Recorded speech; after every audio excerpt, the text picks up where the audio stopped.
Hi everyone, Miss B. Hanley here, and today I am talking about 10 more common fallacies in our writing and speaking. So I've already made a video about the 10 most common fallacies a few years back, and today I wanted to give it an update because I feel like there are even more common fallacies that I'm seeing in writing and speaking that should be addressed. And first, I'd like to share with you some of my more successful and popular classroom lessons on my Teachers Pay Teachers store, covering mostly ELA and general education for middle and high school students. There are a few free downloads and inexpensive lessons that can last a single class period or a full week. Consider following the store to stay updated with my latest products. Your support is so much appreciated, and it helps me continue making videos and content for students, teachers, and parents. The link to my store is in the description. The first type of fallacy that I want to talk about is the Strawman Fallacy. I don't know why I didn't originally include this fallacy in my first video, because the Strawman Fallacy is probably the easiest and most common fallacy that you see in a lot of arguments today. A Strawman Fallacy attributes an easily refuted position to your opponent, one that your opponent wouldn't endorse, but then proceed to attack this new argument that you've given your opponent and thus trying to refute their argument. So instead of addressing what the person originally argued for or what they talked about, you're reducing what they've said into something else, something that makes no sense to their original argument, and attacking that instead. For example, person 1 says, "I love waffles." Person 2 says, "Oh, so you hate pancakes?" assuming that person 1 is against something because they are pro the other side. This is a fallacy because you're not actually addressing the argument that the person originally presented. Instead, you're attacking an argument that never existed and that nobody would take in the first place. The second type of fallacy is the slippery slope fallacy. Once again, a very, very common fallacious argument in writing and speaking. A slippery slope fallacy basically is another form of a causation fallacy. If one thing happens, then another thing will happen. And if that thing happens, then another thing, and another, and eventually we will end up with everyone dead. So therefore, you're saying that A ends up with people dead. A less dire example, saying if you don't pass one exam, you will fail the entire year, assuming that one failure will lead to multiple, if not ultimate failure. A slippery slope fallacy is false because there are many steps in between your first event happening and the last most detrimental event happening, that you're forgetting of all of the probabilities of all of the middle things happening in order for A to get to Z. The next type of fallacy is the gambler's fallacy. The gambler's fallacy falsely assumes that the history of outcomes will affect future outcomes. So a gambler's fallacy will take into account how many times a coin has been flipped in order to determine what the coin will present the next time it is flipped.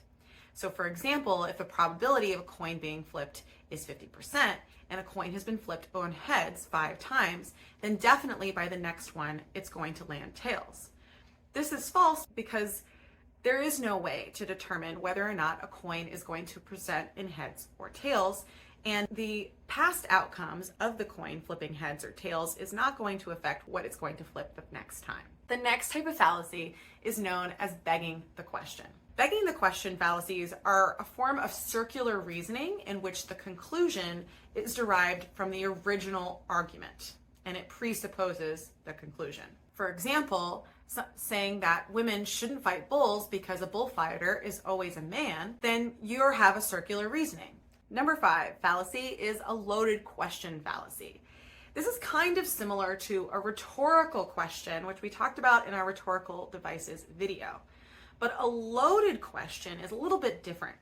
So similar to the way a rhetorical question asks a question in a way that already implies the answer, a loaded question is a question that nobody can answer without agreeing to what the question is asking in the first place. For example, asking, "Are you going to cheat on this exam too?" before knowing if the person cheated on their previous exam. Even if they answer no, they are agreeing to the assumption that they cheated previously. The next type of fallacy is appeal to nature. An appeal to nature fallacy argues that just because something is natural, it is therefore justified or good. Similar to a genetic fallacy or a bad seed fallacy, that because something comes from something that is bad, it is also bad. The next type of fallacy is an anecdotal fallacy. An anecdotal fallacy is going to kind of go along with the next couple of fallacies that I talk about. Anecdotal fallacy is when the speaker is saying that because they have experienced something a certain way, that it must be true for all ways that it happens.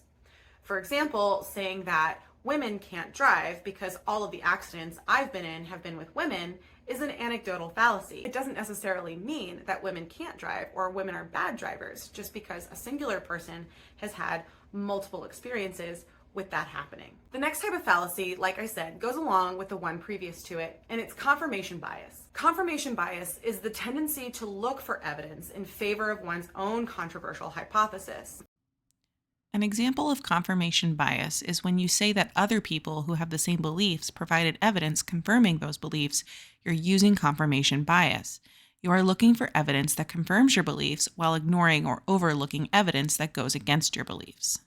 This is a type of fallacy that goes along with selective attention and is the foundation for most conspiracy theories. The next type of fallacy has a couple of different names. It is mainly known as the cherry-picking fallacy, but I've also seen it called the Texas Sharpshooter fallacy. But basically what it means, if you're given a set of evidence, you'll pick out the evidence that goes along with your argument while ignoring the rest. The last type of fallacy that I want to talk to you about is known as a fallacy fallacy. That's right. There's a fallacy that is based on fallacies. But a fallacy fallacy is presuming that because an argument has been poorly argued or contains a fallacy in it, that the original argument must be false. It's not always true. Someone can argue something that is true while using fallacious reasoning. But just because they used fallacious reasoning doesn't mean that their argument is false. And that's 10 more common fallacies that you'll find in your speaking and writing. And hopefully you'll be able to recognize these in other speeches and writing so that you don't use them in your own. Additionally, if you can recognize these fallacies when someone is speaking or arguing, it may give you a better opportunity to understand where their bias is or what kind of message they're trying to get you to believe. I hope this helped you better understand different types of fallacies. If it did, please consider subscribing. I hope you have a fabulous day, and I will see you in class. Bye!